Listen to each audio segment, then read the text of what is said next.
പക്ഷെ ദൈവം എന്നോട് അവിടെ ക്രൂരത കാണിച്ചു.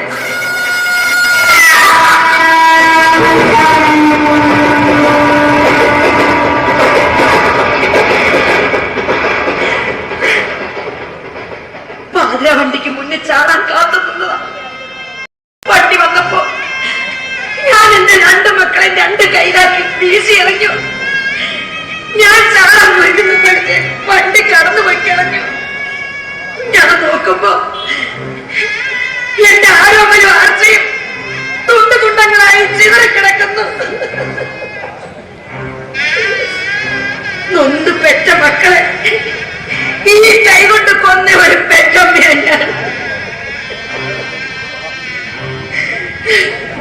ഞാൻ പറഞ്ഞത് സത്യം. മരിച്ചു കിടക്കുമ്പോഴും എന്റെ ആരോമൽ എന്നെ നോക്കി പറയുക, അമ്മച്ചി എങ്ങനെ തരിച്ചാക്കിട്ട് അമ്മച്ചി പോവുകയാണ്. എന്റെ ആർച്ചമോള് വെറ്റിൽ തുരസി ശരീരഭാഗങ്ങൾ വേർപെട്ട് കിടക്കുന്നു. മനസ്സിന്റെ സമനില തെറ്റി എല്ലാവരുടെയും മുന്നിൽ ജീവിക്കുന്നതിന് നല്ലത് മരണമാണെന്ന് കരുതി അടുത്ത വണ്ടി പ്രതീക്ഷിച്ച് ഞാൻ നിന്നു. വണ്ടി വരുമ്പോഴേക്കും എന്റെ മക്കളുടെ ശവശരീരങ്ങൾ ഞാൻ കൂട്ടിയിട്ടു.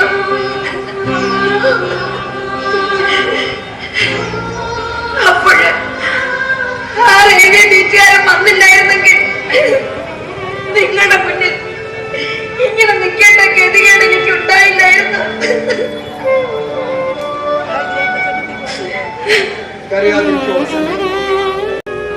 ഈ ചീനത്തോട്ടിൽ ഇനിയും ശാപജന്മങ്ങൾ ഉണ്ടാകാതിരിക്കട്ടെ എന്ന് നമുക്കെല്ലാവർക്കും ചേർന്ന് പ്രാർത്ഥിക്കാം. നിന്റെ മനസ്സിലെ നെരുപ്പോടിലെ തീയുടെ ചൂട് അല്പമെങ്കിലും കുറഞ്ഞു കാണും. കാരണം ഇത്രയ്ക്കെങ്കിലും നിനക്ക് ഈ നാട്ടുകാരോട് പറയാൻ പറ്റില്ല. എന്തിനാ പെങ്ങളെ ഈ വിഷമങ്ങളൊക്കെ ഉള്ളിൽ ഒതുക്കി വെച്ച് ചങ്കുപൊട്ടി ചാകാൻ ശ്രമിക്കുന്നത്? വീട്ടിലെ കുട്ടികളുടെ അച്ഛനും അമ്മയും അവരുടെ ജന്മദിനം ആഘോഷിക്കുമ്പോ 2 നാളുകളിൽ പിറന്ന 2 മക്കളുടെ ചരമവാർഷികം ഒന്നിച്ചനുഭവിക്കുന്ന ഒരു അമ്മയാണ് ഞാൻ.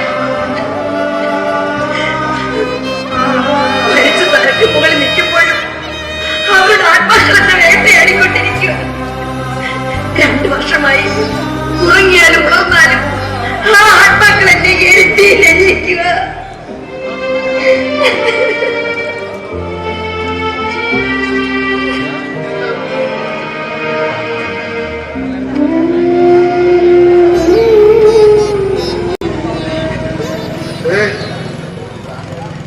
നീ വിഷമിക്കണ്ട. ഭർത്താവ് ഉപേക്ഷിച്ച ബന്ധക്കാരും സ്വന്തക്കാരും തള്ളിപ്പറഞ്ഞ മക്കൾ നഷ്ടപ്പെട്ട വാസന്തി ഇനി ഒരു അനാഥയുണ്ട്. നീ വിഷമിക്കാതിരിക്കും. ഈ ചീനിത്തോട്ടിലെ ഏതൊരാണും പെണ്ണും നിന്റെ കൂടപ്പുറപ്പുകളാണ്. നിന്റെ അമ്മയുടെ ഗർഭപാത്രം പങ്കിട്ടില്ല എന്നേ ഉള്ളൂ. നീ ഞങ്ങളുടെ പെങ്ങളാണ്. തൃപ്തിയായി എനിക്ക്. ഇനി എന്റെ ജീവിതത്തിൽ സന്തോഷം ഉണ്ടാകില്ലെന്ന് എനിക്കറിയാം. എന്നാലും നിങ്ങൾ എന്നോട് ഒപ്പം നിൽക്കുമ്പോ സഹകരിക്കുമ്പോ ഞാനും ഒരു മനുഷ്യ സ്ത്രീയാണെന്ന് തോന്നി തുടങ്ങിയിരിക്കുന്നു. വാക്കുകൾ നോക്കുമില്ലാതെ നാം കാണിക്കുന്ന ഓരോ പ്രവൃത്തിയും മനസ്സിൽ ഓരോ ഭാരമായി കിടക്കും. അത് മറ്റുള്ളവർ തുറന്നു പറയുമ്പോൾ അവരത് മനസ്സിലാക്കിയാൽ, കൂട്ടത്തിൽ നിന്നെയും മനസ്സിലാക്കിയാൽ അതങ്ങ് അലിഞ്ഞില്ലാതായി തീരും. അത്രേ ഉള്ളൂ.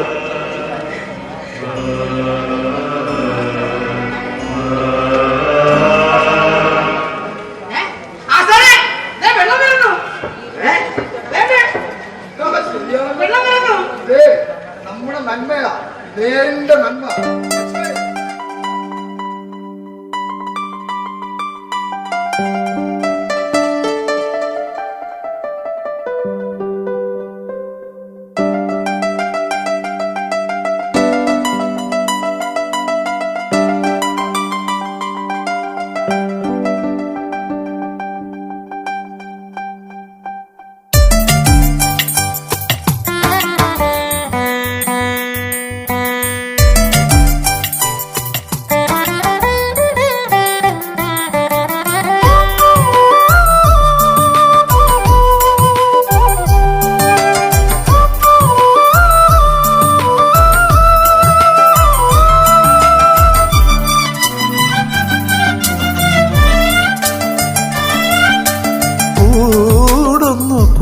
കൂട്ടുവാനറിയാത്ത കുയിലേ, പാടുന്ന പൊന്നോട കുഴലേ.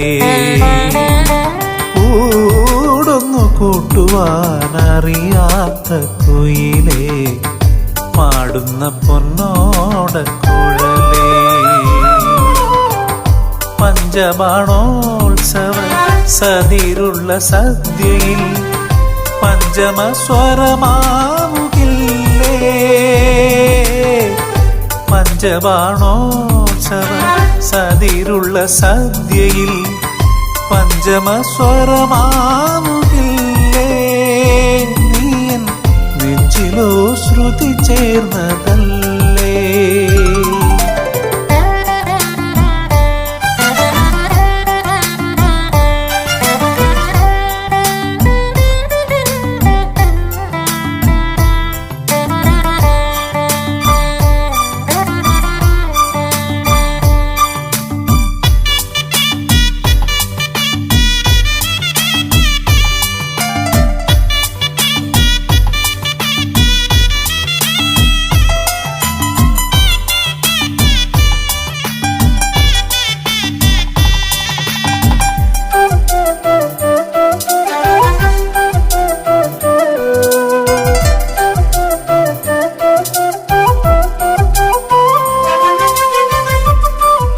നാടും നഗരവും വികസനത്തിന്റെ കൊടിമുടി കയറുമ്പോൾ ഇവിടെ ചീനിത്തോട്ടിലും വികസനമെത്തി.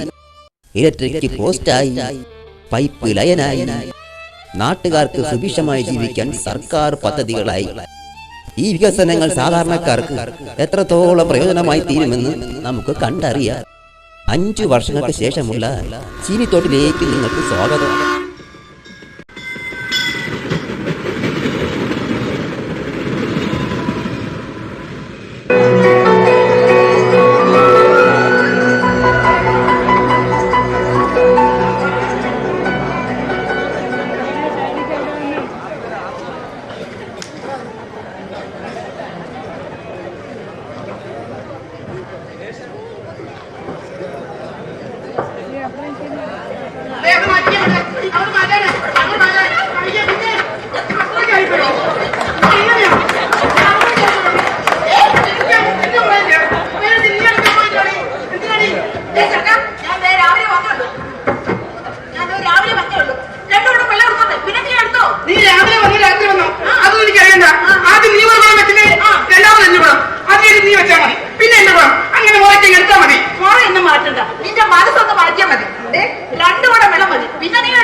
കുറച്ചു നേരമായാലോ നിന്റെയൊക്കെ വഴക്കും മക്കണം തുടങ്ങിയിട്ട് എനിക്ക് എന്റെ കോൺസെൻട്രേഷൻ നഷ്ടപ്പെടുകയാണ്. ഞാൻ എന്റെ പുതിയ കഥയുടെ സൃഷ്ടിയുടെ വേദനയിലാണ്. വെറുതെ കിടന്ന് പ്രശ്നങ്ങൾ ഉണ്ടാക്കരുത്. അവനെ കോൺസെൻട്രേഷൻ രാത്രി പകൽ താക്കി വഴികൾ നടക്കുക. അവനെ കോൺസെൻട്രേഷൻ മര്യാദക്ക് നിന്നില്ലെങ്കിലേ നിന്നെ സ്ത്രീയുടെ വേദനയില്ല. ഈ കനകന്റെ കയ്യിൽ ചൂടനെ അറിയും. കനക, നീ ഇങ്ങനെ ഉച്ചത്തിൽ സംസാരിക്കേണ്ട കാര്യമൊന്നുമില്ല. പതുക്കെ പതുക്കെ പറഞ്ഞാൽ മതി. എനിക്ക് ചെവിക്ക് യാതൊരു ഗ്യാരണ്ടി കുറവുമില്ല. ഞാൻ ഒരു കാര്യം ചോദിച്ചോട്ടെ, ഞാൻ നീ പണ്ട് 1ാം ക്ലാസ് മുതൽ ഒരുമിച്ച് പഠിച്ചവരാ. ആ ഒരു ഒറ്റ കാര്യം കൂടി ഞാൻ പറയുക, ദൈവത്തിനാണ് സത്യം, നിന്റെ ജീവിതത്തിൽ ഒരിക്കലും നീ നന്നായിട്ടാ.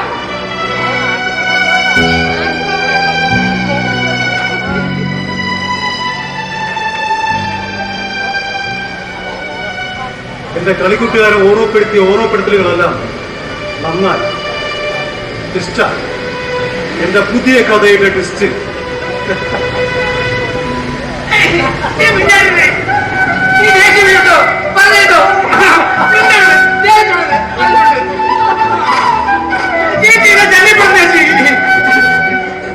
എന്റെ വായിക്കുന്നത് കേൾക്കണ്ട. നിനക്ക് ഇത്ര ആണുണ്ടല്ലോ, നീയൊക്കെ മര്യാദക്ക് നിന്നില്ലേ? ഞങ്ങൾ ഈ 3 പെണ്ണുങ്ങളെ അല്ല, ഞങ്ങള് 3 പെണ്ണുങ്ങള് ഈ പുറം കൊണ്ട് ഈ ബൈബിളിന്റെ മുന്നിൽ ക്യൂ നിൽക്കേണ്ട വല്ല കാര്യമുണ്ടോടാ? എന്താടേ കനകം, നീ പറഞ്ഞ് കാട് കയറി പോകുന്നത്? നിനക്കൊക്കെ ഞാൻ എന്താ തെറ്റ് ചെയ്യണമെന്നാ? പിന്നെ ചെയ്തില്ലേ? കൺമുട്ടുള്ള വെള്ളം കുടിക്കാൻ പറ്റുന്ന വിധമാക്കിയില്ലേ? കനം പറഞ്ഞ നേര് തന്നെ. എടാ നീയൊക്കെ ഒന്ന് ശ്രമിച്ചായിരുന്നെങ്കിലേ ഈ കിണർ ഒന്ന് വൃത്തിയാക്കി കൂടായിരുന്നോ? ഇനിയൊക്കെ നീ കിണർ വൃത്തിയാക്കാൻ വന്നില്ലെങ്കിൽ ഞങ്ങൾ പെണ്ണുങ്ങളെ കണ്ടിട്ട് ഇറങ്ങി വൃത്തിയാക്കും. ചേച്ചി ഞാൻ അന്നേ പറഞ്ഞതാ, ഞാൻ 250 രൂപ കൊടുക്കാം, എങ്ങനെയെങ്കിലും ഈ കിണർ നിറച്ചു കിട്ടിയാൽ മതിയായിരുന്നു. അതെങ്ങനാ? അന്നേരം പറയും നാളെ ചെയ്യാം മറ്റന്നാ ചെയ്യാം. ഇനി എന്നാണോ എന്ന് നടത്തി കിട്ടുന്നേന്നുള്ളതാണ്. സത്യത്തിൽ നിങ്ങൾ കേൾക്കാൻ വേണ്ടി ഞാൻ പറയുക, എന്റെ തന്നെ കല്യാണം കൂടാൻ ആളില്ല എന്ന നാടകത്തിൽ ഇതുപോലൊരു സിറ്റുവേഷൻ ഉണ്ട്. നായകന്റെ നാട്ടിലും വെള്ളമില്ല, നായകന്റെ നാട്ടിലും വെള്ളമില്ല. നിങ്ങളെ പോലെ തന്നെ പൈപ്പിൽ മൂട്ടിൽ കലവും കുടവും ചരുവുമേ കാത്തിരിക്കുകയാണ്. ഇതിലൊരു കോമഡി ഉണ്ട്, ഒരു കഥാപാത്രമുണ്ട്, മിസ്റ്റർ കുര്യകുമാർ. പുള്ളിക്കാരൻ വെള്ളമെടുക്കാൻ കൊണ്ടുവന്നതോ ഒരു വാർപ്പേ. മനുഷ്യനോട് കുടിക്കാൻ വെള്ളം കിട്ടാൻ നിൽക്കുമ്പോഴാ അവന്റെ അസ്ഥാനത്തിൽ പഠിച്ച കോമഡി. കോമഡി സെൻസ് അടുത്ത് പോലും പോയിട്ടില്ലാത്ത എന്റെ നാട്ടുകാർ ചുമ്മാ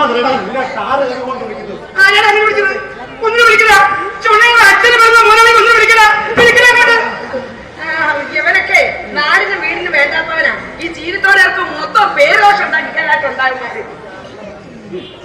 കണ്ടാ കണ്ടാ നമ്മളീ പെണ്ണുങ്ങളീ പൈപ്പിന്റെ കൂട്ടി കുറവായിട്ട് ക്യൂ നിൽക്കുമ്പോഴേ എന്നൊക്കെ പോയി നിൽക്കും. അങ്ങ് വിവരാകര് അവിടെ വെയിലായാലും മഴയായാലും ഈ പട്ടിയൊക്കെ ഒരു പൂരവും ഇല്ല. എന്നാ മണ്ണെണ്ണ പഞ്ചാര മേടിക്കാൻ വേണ്ടി റേഷങ്ങളെ പോയി ക്യൂ നിൽക്കാൻ പറഞ്ഞാലോ അപ്പൊ അവരുടെ 100,000 കാര്യങ്ങളാ. ഈ കനകം പറഞ്ഞാൽ തെറ്റൊന്നുമില്ല, ഞാനത് സമ്മതിക്കുന്നു. പക്ഷേ നീ അത് കളിയാക്കി പറഞ്ഞതായിരിക്കും.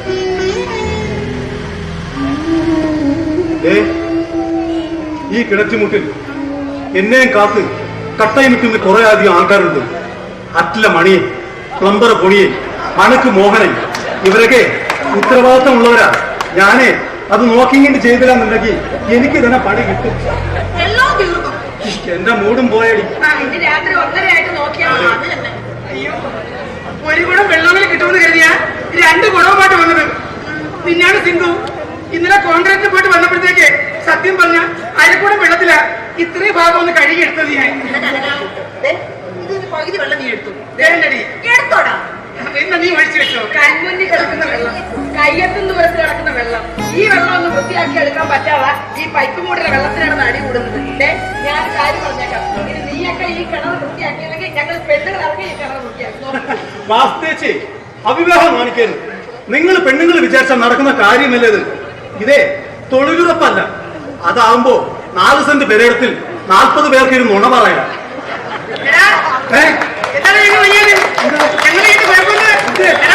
ഞങ്ങൾ പെണ്ണുങ്ങൾ തൊഴിലുറപ്പിന് പോണതാടാ. നിന്നെ പോലെ വൃത്തിയായിട്ട് ആണുങ്ങളെ കല്ല് കുടിച്ച് ചീട്ടക്കകത്ത് കണ്ണിക്കട്ട് സാമാനം മൊത്തം വാരി കിണറ്റാത്തത് വൃത്തികളാക്കുന്നത്. കനകം പറഞ്ഞ 100% ശരിയാണ്. കുറെ എണ്ണം ഉണ്ട് ഇവിടെ. ഒരു പണിക്ക് പോയില്ല, നേരെ മടക്കുമ്പോൾ വരും, പാദയാത്ര കയ്യിൽ പോലെ പടകള് പണ്ടാരവടങ്ങനെ കൊണ്ട്. ഇത് ഇവിടെ തറവാടാണോ ആൾക്കാരെ കൊണ്ട് പറയിക്കില്ല. സിദ്ധു, ആര് പറഞ്ഞാലും വേണ്ടിയില്ല, താൻ മാത്രം അത് പറയരുത്. കാരണം ഒരു കലാകാരിക്ക് ഒരു കലാകാരനെ മനസ്സിലാക്കാൻ കഴിയും. ഞങ്ങളൊക്കെ ഒരേ കുടുംബത്തിലുള്ളവരാ, ഒരേ പാതയിൽ സഞ്ചരിക്കുന്നവരാ. പരസ്പരം പാറകളാകരുത്.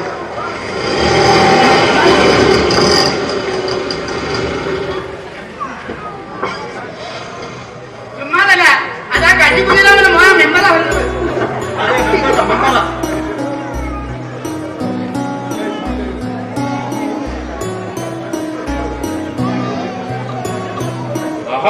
തൊഴിലുറപ്പുകാരെല്ലാരും ഉണ്ടല്ലോ. തൊഴിൽ ഉറപ്പാണോ തൊഴിൽ ഉറപ്പാണോ? ഇവിടെ എന്തിനാ ചേട്ടാ ചേച്ചി കൊല്ലത്തും ഇല്ലാത്തടത്തും ഒക്കെ ഞാൻ തലയിരുന്നു. നല്ല ചുട്ട പെടല കുറവാണ്. മെമ്പർ ഇനി ഗ്രാമസഭ കൂടുന്ന എന്നാ അറിയിക്കാൻ ചേച്ചി. സിന്ധു, നാടകം ഉച്ചക്ക് പോണം. ഒരു കളിയോ 2 കളിയോ? ഇപ്പൊ 3 കളിയാ. 3 എന്താ അതിന്റെ കാര്യമുണ്ടോ? ഒറ്റ കളിയാ, ഫൈനാൻസ് പ്രോഗ്രാം. പാരിപ്പിള്ളി സംസ്കാരിയുടെ കളിയാ. നീ അവിടം വരൊക്കെ പോയി കളിക്കുന്നതായ മെമ്പറെ കാണണമെങ്കിൽ ഞങ്ങൾ ഈ ചിരിത്തോട്ടായിരുന്നു തപസ് ചെയ്യണത് മെമ്പറെ. അതെന്താ കനക നീ അങ്ങനെ പറഞ്ഞത്? നീ എന്നെ കാണണമെങ്കിൽ ഒന്നേ പഞ്ചായത്ത് വരിക. അല്ലെങ്കിൽ ആരുമില്ലാത്തപ്പോ വീട്ടിലോട്ട് കണ്ടുകൂടെ? വേണ്ട, അതെന്തായാലും നന്നായി മെമ്പറെ. പഞ്ചായത്ത് ഇലക്ഷൻ നിങ്ങൾക്ക് വോട്ട് തരാമെന്നും പറഞ്ഞ് മെമ്പറുടെ വീട്ടിലല്ലല്ലോ ഞങ്ങൾ വന്നത്. വോട്ട് ചോദിച്ച് മെമ്പർ ഇവിടുത്തെ വീടുകൾ കയറി ഇറങ്ങുകയും ചെയ്തത്. നല്ലൊരു പൊതുപ്രവർത്തകൻ വീട് വീടാന്തരം കയറി ഇറങ്ങി തന്റെ വോട്ടർമാരുടെ ആവശ്യങ്ങൾ തിരക്ക് പിടിച്ച് നടത്തി തരുമ്പോൾ മെമ്പറിന്റെ പേരിന്റെ പ്രശസ്തി ഉയരുകയുള്ളൂ. ഞങ്ങളുടെയൊക്കെ മനസ്സിൽ മെമ്പറിന്റെ സ്ഥാനം. സിന്ധു, നീ പറഞ്ഞ കാര്യമൊക്കെ ശരി തന്നെ. അത് പ്രാവർത്തികമാക്കുന്ന കാര്യമാ. അതെന്താ പ്രാവർത്തികമാക്കുന്നത്? വളരെ ബുദ്ധിമുട്ടുള്ളതുകൊണ്ടായിരിക്കും. അതെ, ആ പറഞ്ഞതാണ് ശരി. ഞാൻ നിങ്ങളെ ആരെയും മനഃപൂർവ്വം ഒന്നും ഒഴിവാക്കാറില്ല. പിന്നെ തിരക്കല്ലേ. ഇവിടുത്തെ സാധാരണക്കാർക്ക് വികസന നായകൻ തന്നെ. പക്ഷേ ഒന്ന് പുറത്തേക്കൊന്ന് പോയി നോക്കണം, എന്താ വികസനം എന്തെന്ന്. ഈ ഉടുമ്പുചോല പഞ്ചായത്തിലെ 8ാം വാർഡായ ചീരത്തോടിലെ മെമ്പറാണ് ഞാൻ. അല്ല, നിങ്ങൾക്കിപ്പോ ഇവിടെ എന്താ ആവശ്യം? ആവശ്യം നിസ്സാരമാണ്. ഈ കിണർ ഒന്ന് വൃത്തിയാക്കണം. അതിനായി പഞ്ചായത്തിന് എന്തെങ്കിലും തരപ്പെട്ട് തരാൻ കഴിയുമോ എന്ന് ഞങ്ങൾക്കൊന്ന് അറിയണം. അത്ര തന്നെ. അല്ല, ഇവര് പറയുന്നതാണോ കുഴപ്പം? രാവിലെ മെമ്പറെ കുളിച്ചിറങ്ങി കക്ഷത്തിന് ഡയറി വെച്ചങ്ങ് തിരുവനന്തപുരത്തും കൊല്ലത്തിനൊക്കെ പോകുമല്ലോ. ഞങ്ങളുടെ കാര്യങ്ങൾ ഗവൺമെന്റ് അറിയിപ്പിക്കാൻ വേണ്ടി ഞങ്ങൾ തെരഞ്ഞെടുത്ത ഒരു പ്രതിനിധിയാ മെമ്പർ. ആ മെമ്പർ ദിവസത്തിൽ ഒരു പ്രാവശ്യമെങ്കിലും ഇവിടെ വരേണ്ടതാ. ഇതെങ്ങനെ മാസത്തിൽ ഒരു പ്രാവശ്യം പോലും ഇവിടെ എത്തത്തുമില്ല. ആശാനെ, പഞ്ചായത്തിൽ ഇപ്പോ വസ്തുവും വീടും ഒക്കെ കൊടുക്കുന്നതിന്റെ തിരക്കിലാണ്. എന്നാലും അടുത്ത കമ്മിറ്റിയെ ഞാൻ ഈ പ്രശ്നം ഒന്ന് അവതരിപ്പിക്കാം. ഒന്ന് നിർത്തി, ഞാനൊന്ന് പറഞ്ഞോട്ടെ. തന്നെയും കുറ്റം പറഞ്ഞിട്ടൊന്നും കാര്യമില്ല. അല്ല, തന്റെ പാർട്ടിക്കാർക്ക് ഇവിടുത്തെ ജനങ്ങളുടെ കാര്യം നോക്കാൻ എവിടെ സമയം? പെണ്ണ് കേസും കുംഭകോണവും തമ്മിത്തല്ലും വഴക്കും. ഈ രാഷ്ട്രീയക്കാരുടെ തൊലിക്കട്ടി അപാരം തന്നെ. സുഗുണം മെമ്പറേ, അത് പിന്നെ ആശാനെ, മേളിൽ നിന്നുള്ള ഉത്തരവ് നമ്മൾ പാലിച്ചല്ലേ പറ്റൂ. പിന്നെ പാർട്ടിയുടെ ഒരു അച്ചടക്കം എന്ന് പറയുന്നത്. അച്ചടക്കം സുഗുണ, തന്റെയും എന്റെയും അച്ഛനപ്പുപ്പന്മാരുടെ കാലഘട്ടത്തിൽ പാർട്ടികൾ നിലകൊണ്ടത് ഇവിടുത്തെ ജനങ്ങളുടെ നന്മയ്ക്ക് വേണ്ടിയാണ്. അതിപ്പോൾ ഇവിടുത്തെ ജനങ്ങളുടെ കഴിമരമായി മാറി. താനും തന്റെ പാർട്ടിക്കാരും ഇവിടെ വന്ന് നന്നാക്കി ഇവിടുത്തെ കുടിവെള്ളവും മുട്ടിച്ചു. ഈ ചൂട്ടോട്ടിലെ ഈ പൈപ്പ് ഇവിടുത്തുകാർക്ക് ഒരു ശാപമാണ്. കണ്ണിലെ കരടാണത്. മനസ്സിൽ വെക്കാൻ എനിക്കൊന്നുമില്ല. എല്ലാം അങ്ങ് തുറന്നു പറയാനേ ഉള്ളൂ. മനസ്സിലാകുന്നുണ്ടോ ഞാൻ പറയുന്നത്? നിങ്ങൾക്കിപ്പോ ഇവിടെ എന്താ ആവശ്യം? ആവശ്യം ഞാൻ നേരത്തെ പറഞ്ഞല്ലോ. ഞങ്ങൾക്ക് ഈ കിണർ നന്നാക്കി കിട്ടണം. അതിനായി പഞ്ചായത്ത് നിങ്ങൾ അനുവദിച്ച് തരുമോ? പേടിക്കണ്ട, മെമ്പർ ചെയ്യും, ഉറപ്പാ. ഞാൻ ഏറ്റു, നമുക്കിത് ശരിയാക്കാം. പിന്നെ ഈ ബ്ലോക്കിൽ നിന്നൊരു കമ്മിറ്റി ഉണ്ട്, MLA കൂടിയൊക്കെ പങ്കെടുക്കുന്നതാ.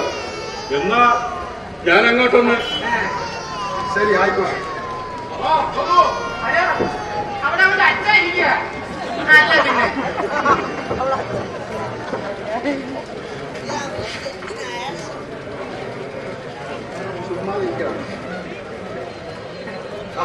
അല്ല, നിനക്കിന്ന് എവിടെ ജോലി? അകത്തുമുറിയില്ല. ആ അനന്തൻ കോണ്ടാക്ടർ കൂടെയാ. അയ്യോ ആശാനെ, ഞാൻ താമസിച്ചു പോയതേ. ചിലപ്പോ കണ്ടാക്ക് വഴക്ക് പോയി. മാത്രമല്ല അണ്ണന്മാരാരും എനിക്ക് ഉറിച്ചിമുട്ടായി മേടിച്ചില്ല. അവിടെ ഞാൻ പോവാ. എടി ചേച്ചി, നീ പോരുന്നോടി. 8 കിലോ ട്രാവൽ ചെയ്ത് പോവാ. ഞാൻ പോട്ടെ. വാസന്തിക്ക് തൊഴിലുറപ്പ് തന്നല്ലേ? എടാ തകരേ, നീ എന്തോ എടുക്കുക അവിടെ? നമ്മുടെ വെള്ളത്തിന് കുളങ്ങളും കാത്തിരിക്കുന്നത്. ആശാനെ, ഞാൻ പറയാൻ തെറ്റുണ്ടോ എന്നെ ശ്രമിക്കണം. നമ്മുടെ ചീനത്തോട്ടിൽ ഏകദേശം 100-150 കുടുംബങ്ങൾ താമസമുണ്ട്. ആൾക്ക് 100 രൂപ വീതം വിട്ടാൽ 10-15,000 രൂപയാവും. ആ കാശ് കൊണ്ട് നമുക്ക് ഈ കിണർ നന്നാക്കി കൊടുത്തു ആശാനെ. എന്തോ ഞാൻ ഇന്നോ ഇന്നലെ പറയാൻ തുടങ്ങിയതാണ്. അതെ, ആർക്കും ബുദ്ധിമുട്ടാൻ പറ്റില്ല. അതുകൊണ്ട് തന്നെ കിണറിന്റെ ഗതി ഞാൻ പറയാറില്ലേ, എന്റേതാണെങ്കിൽ ഞാൻ മാത്രം മതി. നമ്മുടേതാകുമ്പോൾ തമ്മിൽ മത്സരമാണ്. മത്സരബുദ്ധിയെ ആ ഗതിയാ പാടുന്ന കിണറിന്. അതെ ആശാനെ, ആശാൻ പറഞ്ഞത് ശരിയാ. എടാ കമലാസന, നീ ഒരു എഴുത്തുകാരൻ, അതെ, ഒരു കഥാകൃത്ത്. അതെ, നിനക്കറിയോ ഈ കഥ? നമ്മളൊക്കെ നിസ്സാരമായി കാണുന്ന ഉറുമ്പിന്റെ കഥ. ആ ഉറുമ്പ് എന്തിന് ജീവിക്കുന്നതോ എങ്ങനെ ജീവിക്കുന്നതോ നമ്മൾ ആരെങ്കിലും ചിന്തിച്ചിട്ടുണ്ടോ? ഇല്ല, ചിന്തിച്ചിട്ടില്ല. ചിന്തിക്കണം. ഒരു സമയം പോലും വെറുതെ ഇരിക്കാതെ അതിനുള്ള ആഹാര സാധനങ്ങൾ ശേഖരിക്കും. എന്തിനെന്നോ, വറുതികാലമാകുമ്പോൾ കഴിക്കാൻ, കൂടപ്പിറപ്പുകൾക്ക് പങ്കുവയ്ക്കാൻ. നമ്മൾ മനുഷ്യരോ നല്ല കാലത്തും നേരത്തും ഒന്നും ഉണ്ടാക്കില്ല. വറുതികാലമാകുമ്പോൾ ദൈവത്തെ പഴിക്കും. എന്താ അതിന്റെ കാര്യം? അതുകൊണ്ട് നല്ല കാലത്തും നേരത്തും എന്തെങ്കിലുമൊക്കെ സമ്പാദിക്കുക. അതേ നമുക്ക് ആപത്ത് കാലത്ത് ഉപകാരപ്പെടും. മനസ്സിലാകുന്നുണ്ടോ? മനസ്സിലായ ആശാനെ. അപ്പൊ നമ്മൾ ഉറുമ്പിനെങ്കിലും കണ്ടു പഠിക്കണം അല്ലേ? പഠിക്കണം. നമ്മൾ നിസ്സാരമായി കാണുന്നതൊന്നും നിസ്സാരമല്ല. പക്ഷേ നമ്മൾ ഭയങ്കരമായി കാണുന്നതോ ഒന്നുമല്ല, ശൂന്യമായി. ഇന്നലെ ഞാൻ തച്ചോടെ ഇറപ്പിന് പോയപ്പോ കിട്ടിയതാ. കിണറ്റീനകത്ത് നിന്ന് ഒരു ചുട്ടിയ. നീ ഒരു കലാകാരനല്ലേ? നീ എടുത്തു. അതെ, ചുറ്റിയാണല്ലോ. ഇത് മൂകാംബിയിലാണല്ലോ. എത്ര നാളെ കൊതിക്കുന്നതെന്ന് അറിയുമോ? കമലാസന, ഈ കിണറ്റുവട്ടത്തിൽ ഇങ്ങനെ കിടന്ന് ചുറ്റിക്കറങ്ങാതെ നാടിന്റെ നന്മയ്ക്കായി എന്തെങ്കിലുമൊക്കെ എഴുതടാ. എഴുതിയതും എഴുതാത്തതും ഇതുവരെ ആരെയും കാണിച്ചിട്ടില്ല. എഴുതിയത് പലതും സൂക്ഷിച്ചു വെച്ചിട്ടുണ്ട്. നമ്മുടെ സാമൂഹിക പ്രശ്നം തന്നെ പലതും. എഴുതിക്കൂട്ടി പെട്ടിക്കാത്ത വയ്ക്കാനുള്ളതല്ല, അതൊക്കെ ഇങ്ങോട്ട് പുറത്തിടണം. എഴുത് അങ്ങ് പട്ടണത്തിൽ പോകണം. പട്ടണത്തിൽ പോയി അറിയപ്പെടുന്ന വ്യക്തികളെ ഒന്ന് കാണിക്കണം. മനസ്സിലാകുന്നുണ്ടോ? മനസ്സിലായി. മുറ്റത്തെ മുല്ലയ്ക്ക് മണം ഉണ്ടാകാറില്ല അല്ലേ അശോകൻ?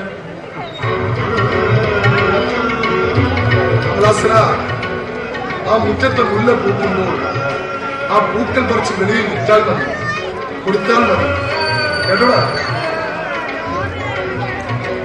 ഒപ്പം താൻ എവനെ കുട്ടിക്കും ഉടപ്പം കൂടിയതല്ലേ കുറെ വർഷങ്ങളായി. നമ്മുടെ നാടകക്കാർ അവളുടെ നാടകം നിങ്ങൾ ആരെങ്കിലും അവിടെ അവളെ പുറം നാട്ടുകാർക്കറിയാം. പക്ഷേ ഇവിടുള്ളവർക്ക് അവളെ വെറുപ്പാണ്. നല്ലൊരു കലാകാരി, കലയും കലാകാരും ദൈവത്തോട് അടുത്ത് നിൽക്കുന്നവർ. അതുകൊണ്ട് നാടിന്റെ നന്മയ്ക്ക് വേണ്ടി നീ എഴുതണം. മനസ്സിലാകുന്നുണ്ടോ? ഇവരാ വിധികർത്താക്കൾ. വിധി എഴുതേണ്ടവരവരാ. നിന്നെ കളിയാക്കത്തില്ല. പിന്നെ മനസ്സിലാകുന്നുണ്ടോ? എനിക്കൊരു ജോലിയുണ്ട്. നമ്മുടെ റോഡുകളെ ശശിയെ ഒരു പണിയുടെ കാര്യം പറഞ്ഞിരുന്നു. ഞാനൊന്ന് പോയി നോക്കട്ടെ. നിങ്ങളുടെ കാര്യങ്ങളൊക്കെ നടക്കട്ടെ. ശരിയെന്നാ കാണാം.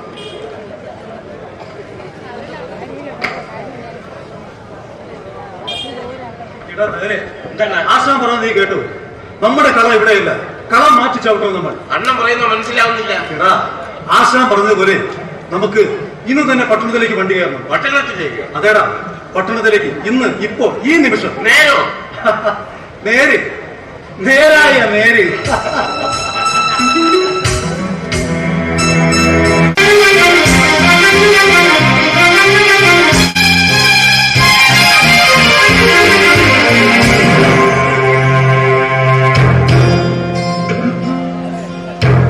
ഏനിന്നലെ ചൊപ്പനം കണ്ടപ്പോ ചൊപ്പനം കണ്ടേ,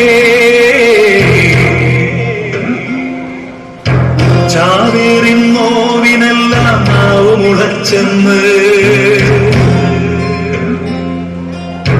കൂനൂറും പണി ചേർന്നോരാനെ കൊന്നെന്ന്, മൈലാഞ്ചി കാട്ടിലെന്റെ പറയികരഞ്ഞേ, പൂവായ പൂവിലെല്ലാം ചോര തെറിച്ചെന്ന്, പൂവായ പൂവിലെല്ലാം ചോര തെറിച്ചെന്ന്.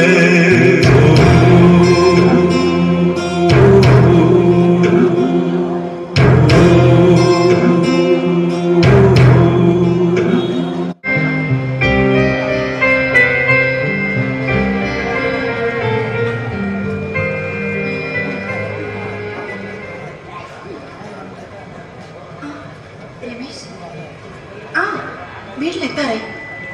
താൻ ഇന്നലെ എന്നോട് പറഞ്ഞ സത്യമാണോ? എനിക്ക് വിശ്വസിക്കാമോ? രമേശ്, പ്രാരാബ്ദങ്ങളുടെ നടുക്കടലിൽ മുങ്ങി തപ്പുന്ന ഒരു കുടുംബം എന്റേത്. എന്നെ മാത്രം ആശ്രയിച്ച് കഴിയുന്ന ഒരു കുടുംബം. സുഖമില്ലാത്ത പാവം ഒരമ്മ, പഠിച്ചുകൊണ്ടിരിക്കുന്ന അനുജൻ. അങ്ങനെ പറഞ്ഞതല്ല. രമേശിനെ എനിക്ക് ഇഷ്ടമാ, എനിക്ക് വിശ്വാസമാ. പിന്നെ നാളെ എൻ്റെ നാട്ടിലെ പ്രോഗ്രാം. ബാക്കിയൊക്കെ നാളെ നേരിൽ കാണുമ്പോൾ സംസാരിക്കും. ഓക്കെ?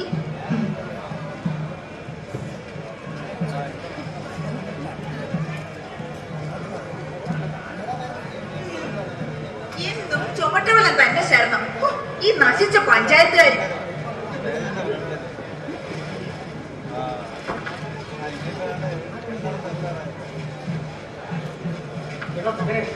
അവൾ ആരോടാണ് സംസാരിച്ചെന്നറിയാമോ? മോളിൽ കൂടെ അതേടാ, മോളിൽ തന്നെയാണ് അവൾ സംസാരിച്ചതേ.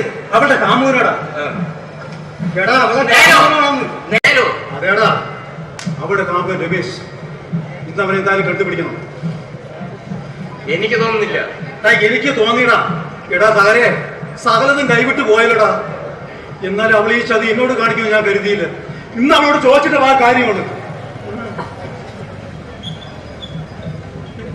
അല്ലെങ്കിൽ തന്നെ എനിക്കെന്ത് കാര്യം? അവളായി അവളുടെ പാടായി. എന്നാൽ ആ രമേശന്റെ ഒരു ഭാഗ്യം നോക്കണേ. ഈ നാടകക്കാരിൽ എങ്ങനെയാടാ വർഷാവർഷം കഥാപാത്രങ്ങൾ മാറുന്ന പോലെയല്ലേ ഓരോ വർഷം ഓരോ കാമുകന്മാർ. സമ്മതിക്കണം അവരെയൊക്കെ.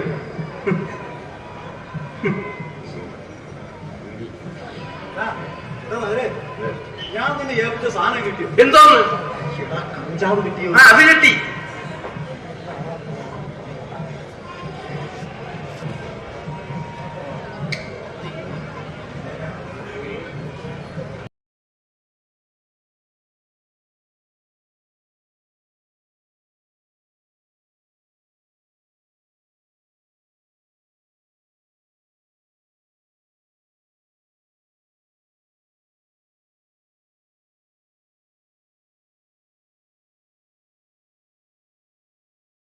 കഥ കിട്ടി. എടാ തകരെ, ഞാൻ പറയുന്നത് എഴുതൂ. കായൽക്കരയേറെ വിജനമാണ്. മഴ ചെറുതായി പൊടിയുന്നുണ്ട്. മഴ പെയ്യുമ്പോ എഴുതിയോ? ഇല്ല. അല്ലെങ്കിൽ ഞാൻ പറഞ്ഞിട്ട് ഞാൻ തന്നെ എഴുതണമല്ലോ. മുമ്പ് തട്ടത്ത്.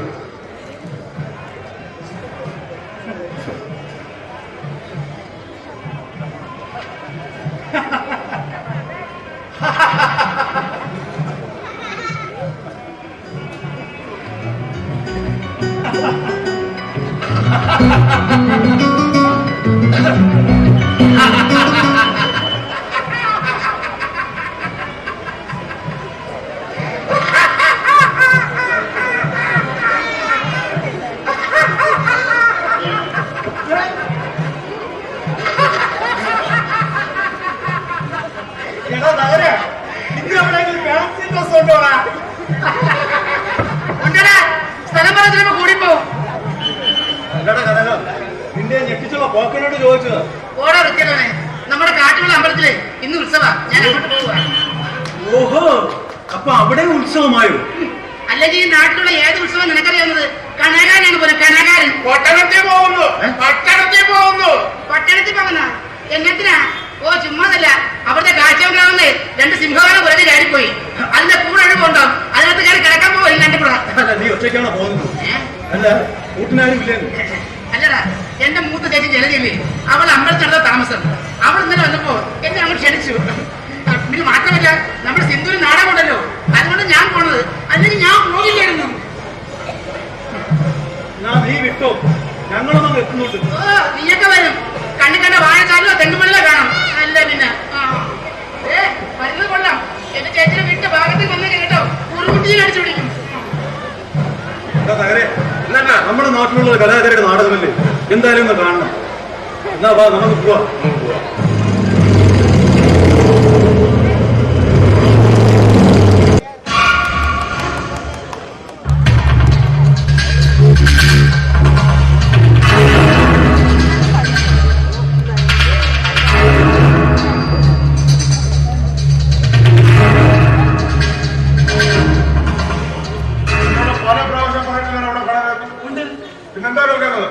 ഇപ്പൊ വന്നതല്ല, ഇനി ഞാൻ വരുമ്പോ ഈ പരിസരത്ത് കാണത്തില്ല.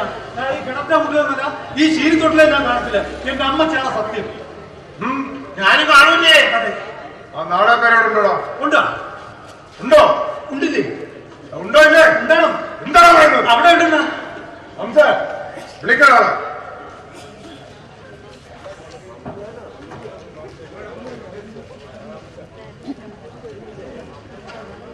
അണ്ണാ, എന്താണ് പ്രശ്നം?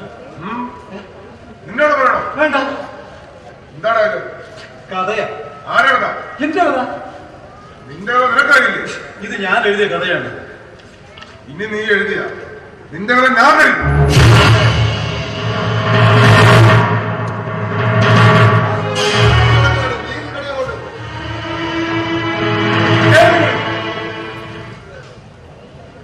എന്താണ് നിന്നെ തിരക്കി വേണോ? ഞാനിങ്ങോട്ട് വരാനിരിക്കുകയായിരുന്നു. എപ്പോ? നാളെയോ മറ്റന്നാളോ. അതും സ്ഥിരമല്ല, നാളെയോ മറ്റന്നാളോ. അല്ല, നാളെ അമ്പാച്ചയ്ക്ക് സുഖമില്ല, അരിയന്റെ പഠിപ്പിന് പണമില്ല എന്നൊക്കെ പറഞ്ഞ് ശേഖരമാരുടെ കയ്യിൽ നിന്ന് കാശ് കടം മേടിച്ചിട്ട് മുതല് കൊടുക്കാനുള്ള സമയവും കഴിഞ്ഞു. പലിശ കൊടുക്കാൻ വഴിയെടുക്കാം. പലിശ ഒരു 3 ദിവസം എന്റെ താമസിച്ചോളൂ. മുതൽ കൂട്ടി നാളെ കൊണ്ടുവരാന്ന് പറഞ്ഞിരുന്നു.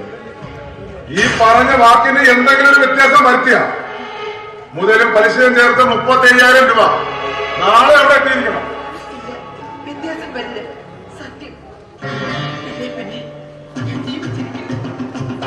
അവള് തരാന്ന് പറഞ്ഞല്ലോ. പിന്നെ ഇല്ലാത്ത പൈസ താ മൂന്നാഴ്ച കാണിച്ച് മേടിക്കുള്ളൂ. ഇല്ലാത്ത പൈസ ഉണ്ടാക്കണം. അഴിഞ്ഞാടി നടക്കുന്ന യുഗമൊന്നും പണമുണ്ടാക്കാൻ വലിയ താമസമൊന്നും വേണ്ടല്ലോ. ഇവിടെ തനിക്കല്ലോ അമ്മയും പെങ്ങന്മാരും ഒക്കെ. അവരോടാണെങ്കിൽ താ ഇങ്ങനെ സംസാരിക്കുവോ? അല്ല, മൂന്നാഴ്ച കാണിച്ച് കാര്യം സാധിക്കാൻ താ പണ്ടേ മിടുക്കനാണല്ലോ. നീ നിന്റെ കാര്യം നോക്കണം. ഇവരുടെയൊക്കെ വാക്ക് കേട്ടോ നീ പറഞ്ഞ വാക്ക് മറക്കണ്ട. പിന്നെ 35,000 രൂപയ്ക്ക് മേടിക്കാൻ തുടങ്ങി കൊല്ലത്തില്ലേ? ഒന്ന് പോടോക്കാം. എന്താണ് നിനക്ക് സംശയം? നിനക്ക് നല്ലതുപോലെ അറിയാമല്ലോ മാധവനെ. പറഞ്ഞ വാക്ക് പാലിക്കുന്നവനാ മാധവൻ. ഇവിടെ മാത്രമല്ല, ശേഖരമാരുടെ കാല് പിടിച്ച് കരഞ്ഞ് പണം പഴിച്ച പലരും ഉണ്ട് ഇവിടെ. അവസാനം മുതല് തിരിച്ചു കൊടുക്കുന്ന സമയത്താ മാധവന്റെ ഡ്യൂട്ടി തുടങ്ങുന്നത്. ശേഖരമാരുടെ കൂടുതലും മനസ്സിലാക്കുന്ന മാധവൻ വിധി കൽപ്പിക്കുന്നതും ശിക്ഷ നടപ്പാക്കുന്നതും ഈ മാധവൻ. ഓർത്തോ നീ?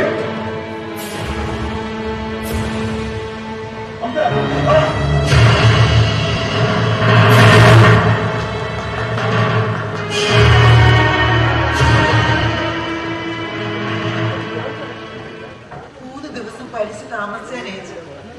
മുതൽ എന്ന് കിട്ടും. അപ്പൊ പിന്നെ അവധി പറയേണ്ടെന്ന് കരുതിയോ? ഞാൻ സമാധാനിച്ചു. നമ്മൾ നിത്യവൃത്തിക്കാരില്ലോടി. യവന്മാരൊക്കെ മുന്നേ നമ്മൾ എന്ത് പറയാനാ? കഴിഞ്ഞ മാസം കൊടുത്തനേച്ചു. അപ്പോലെ ഉണ്ണിക്ക് പരീക്ഷ ഫീസ് അടയ്ക്കണമെന്ന് പറഞ്ഞ് അവൻ വിളിച്ചത്. അതുകൊണ്ട് ഈ കാര്യം നടക്കാതെ പോയത്. സമാധാനിക്കുമ്പോളെ ദൈവം നിന്നെ സഹായിക്കുന്നു. ഉണ്ണിക്കുട്ടൻ പഠിച്ച് ജയിച്ചു കഴിഞ്ഞാൽ അവനൊരു ജോലി കിട്ടിക്കഴിഞ്ഞാൽ പിന്നെ ഈ ദുരിതങ്ങളെല്ലാം നിന്റെ മാറും. ഞാൻ അവനെ എത്ര കഷ്ടപ്പെട്ടിട്ടാണെങ്കിലും വേണ്ടിയില്ലാന്ന് കരുതി ഞാൻ അവനെ പഠിപ്പിക്കുന്നത്. അവനൊന്ന് കര കയറിയിട്ട് വേണം ഞങ്ങൾക്കൊന്ന് ജീവിക്കാൻ.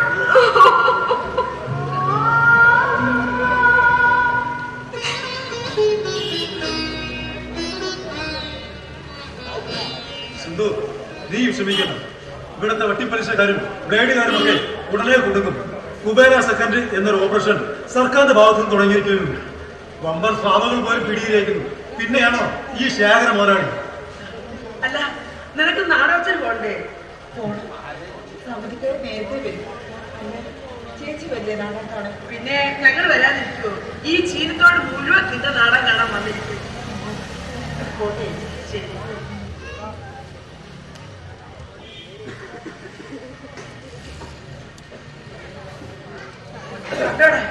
കുടുംബം പോറ്റാൻ വേണ്ടി ഒരു പെണ്ണ് കിടന്ന് കഷ്ടപ്പെടുന്നത്. അവളുടെ ജീവിതം പോലും മറന്നു. അവളുടെ സഹോദരനൊന്ന് ജോലി കിട്ടിയിരുന്നെങ്കിൽ അവളുടെ കഷ്ടപ്പാടൊക്കെ മാറിയേനെ. അവക്കൊരു ജീവിതം ആയോനെ. അല്ല, നിത്യവൃത്തിക്ക് തന്നെ ഇവിടെ ജനങ്ങൾ കിടന്ന് കഷ്ടപ്പെടുക. അല്ല, എന്ത് പറയാനാ?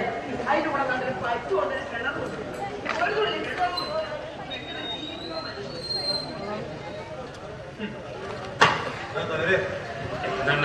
ഒരു സ്ഥിര വരുമാനം ഉണ്ടായിരുന്നെങ്കിൽ ആ പാവം പെൺകുട്ടിക്ക് ഒരു ജീവിതം കൊടുക്കാൻ പറ്റുന്നില്ലേ?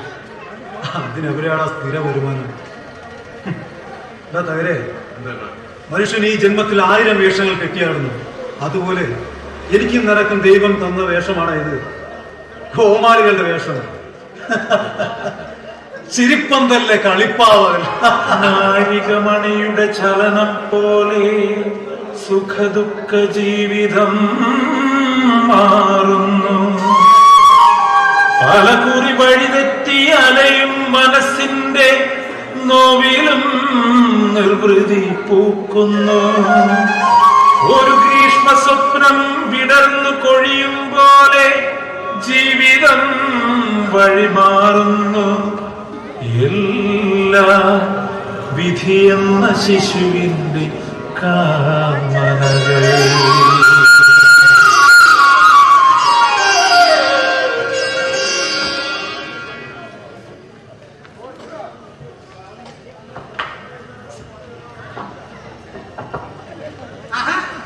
നീ നേരത്തെ വന്നോട് ചേച്ചി. ഓടിയുണ്ട്. എന്റെ പൊന്നു ചേച്ചി, സത്യം പറഞ്ഞ നമ്മുടെ സിദ്ധുവിനെ സമ്മതിക്കണം. എനിക്കിപ്പോഴാ ശരിക്കും അവളോട് അഭിമാനം തോന്നുന്നത്. അതിന് നീ അവള് മുമ്പത്തെ നാളെ കണ്ടിട്ടില്ലല്ലോ. ഇല്ല, പക്ഷേ അവൾ ആ തമ്പുരാട്ടി കുട്ടിയായിട്ട് ആ മേക്കപ്പ് വെച്ച് സ്റ്റേജിൽ നിന്നപ്പോ സത്യം പറഞ്ഞു കൊതിയായി പോയി. ശരിയാ, അവൾ ഒരുങ്ങി നിന്നപ്പോ കാണാൻ നല്ല ചന്തമായിരുന്നു. അല്ല, അവള് നാടാൻ വേണ്ടിട്ട് ഇതുവരെ എത്തിയില്ലയോ? ഇന്ന് രാത്രി വരുമെന്നാ പറഞ്ഞത്. നമുക്കൊരു കാര്യം ചെയ്യാം. നമുക്കേ അവള് കിടന്ന് ഉറങ്ങട്ടെ. അവളുടെ കുടുംബം എടുത്തോണ്ട് വെള്ളം എടുത്തു വെക്കാം. ഒരു കാര്യം, നമ്മുടെ നാട്ടിലൊരു കലാകാരി അല്ലയോ, പിന്നെ നമുക്ക് ഇങ്ങനെയെങ്കിലും അവളെ സഹായിക്കാം. അപ്പൊ അവളെ കുടം ശരി ചേച്ചി. അപ്പൊ ഒരു കാര്യം, ഈ കുടം ഞാൻ വെച്ചതേ ഈ വെള്ളം നിങ്ങൾ വിട്ട് വെച്ചേക്കാം. എന്നിട്ട് അവളെ വിളിച്ചോണ്ടില്ല കേട്ടോ. ആ പൈപ്പ് തുറന്നേക്കണേ.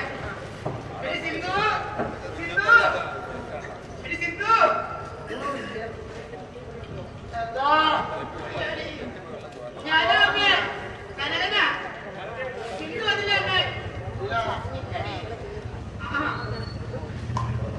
ചേച്ചി അവളെ എത്തിയിട്ടില്ലെന്ന്.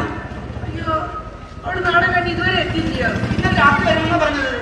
നീ ഒരു കാര്യം ചെയ്യും, നീ ആ ഫോണിൽ എടുത്തോണ്ട് വന്നേ. അവളെ നമ്പർ ഉണ്ടെങ്കിൽ അതിലേക്ക് ഒന്ന് വിളിക്കും. നമ്പർ കാണാറിയില്ല, എന്റെ ഫോണിൽ ഞാൻ അടിച്ചിട്ടുണ്ട്. നീ എടുത്തോണ്ട് വാ. ഇപ്പൊ കൊണ്ടുവരാം കേട്ടോ.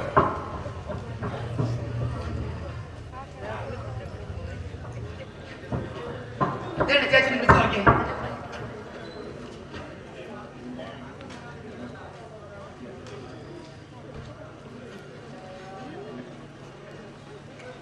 സ്വിച്ച് ഓഫ് ആണല്ലോ പറയുന്നേ. എങ്കിൽ ഞാൻ വിളിച്ചു നോക്കട്ടെ.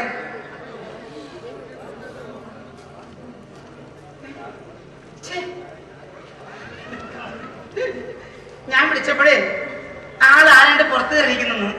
ആളാരണ്ട് പുറത്ത് കയറിയിരിക്കുന്നു.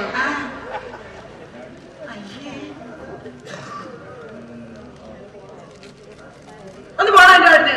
ഇത് പരിധിക്ക് പുറത്താന്നാ പറയുന്നത്. ഞാൻ വെറുതെ ആശിച്ചു പോയി.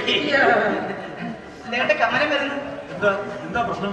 അല്ലടാ, സിന്ധു ഒന്ന് നാടകം കണ്ടിട്ട് ഇതുവരെ എത്തിയിട്ടില്ല. അവളെങ്ങി എത്തിയെന്ന് അറിയാൻ വേണ്ടിയാ വിളിച്ച. പക്ഷെ ഫോൺ സ്വിച്ച് ഓഫ് പറയുന്നത്. നീ ഒരു കാര്യം ചെയ്യും, നീ അമ്പലത്തിന്റെ അടുത്തൊന്ന് അന്വേഷിച്ച് അവള് നാടകം കഴിഞ്ഞ് എത്തിയോ അതോ നാടകക്കാരുടെ പോയോന്നറിയാം. ഞാൻ വിളിച്ചുവിടും. ഹലോ, ഞാനാടാ. ആ സിന്ധു ഒന്ന് നാടകം വണ്ടി കയറിയായിരുന്നു. ഓ ആ ശരി. ഒന്നുമില്ലടാ. എന്താടാ? അവള് നാടകവണ്ടി കയറുന്ന പറയുന്നത്. ഈ ദിനേശൻ കമ്മിറ്റിയുള്ള ആളാ. അവൻ നാടകം കഴിഞ്ഞ് നാടക വണ്ടി വിട്ടിട്ട് അവൻ വീട്ടിലേക്ക് പോയത്. ഇപ്പോഴാ എനിക്ക് നേരെ ശ്വാസം വേണം. എന്റെ ഉയരങ്ങ് മരിച്ചു ചേച്ചി. എന്നാലും അവൾ നമ്മളെ പറ്റിച്ചില്ലേ? അവളെ വിളിച്ചെന്റെ ചീത്ത വിളിച്ചില്ലേ എനിക്കൊരു സമാധാനം കിട്ടില്ല. അവളുടെ കൂട്ടുകാരില്ലേ, അവളുടെ കൂടെ തോഴിയായിട്ട് അഭിനയിച്ച കൊച്ച്, അവളുടെ നമ്പര് എന്റെ കയ്യിൽ കൊണ്ട്. ജൂലി എന്നാ കൊച്ചിന്റെ പേര്. ഒന്ന് വിളിച്ചോട്ടെ.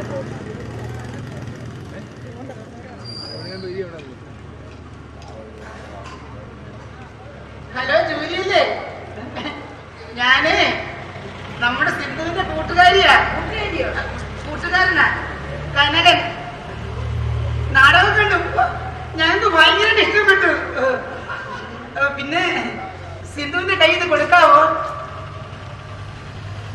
ഇല്ലേ, രാത്രിയോ? ഓ ശരി ശരി. പ്രശ്നമൊന്നുമില്ല. ശരി ശരി ശരി. ചേച്ചി ഇന്ന് രാത്രി 1:30 നാടകം കൊണ്ടിൽ അവളോട് കൊണ്ടാക്കിയിട്ട് പോയെന്നാ പറഞ്ഞത്.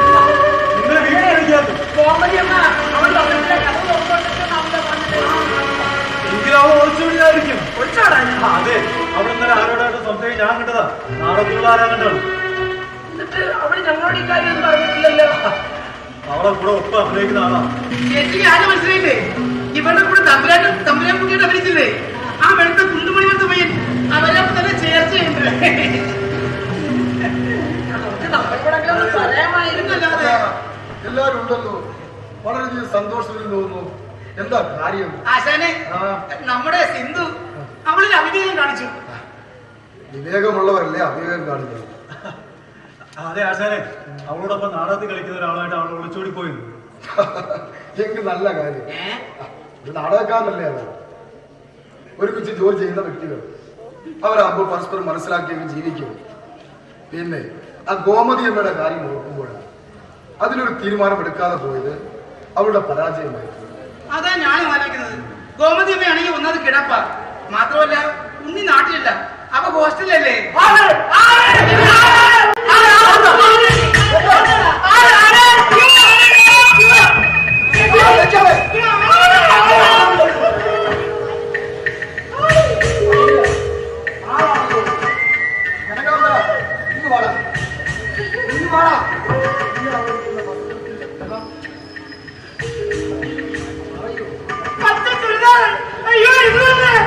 അയ്യോ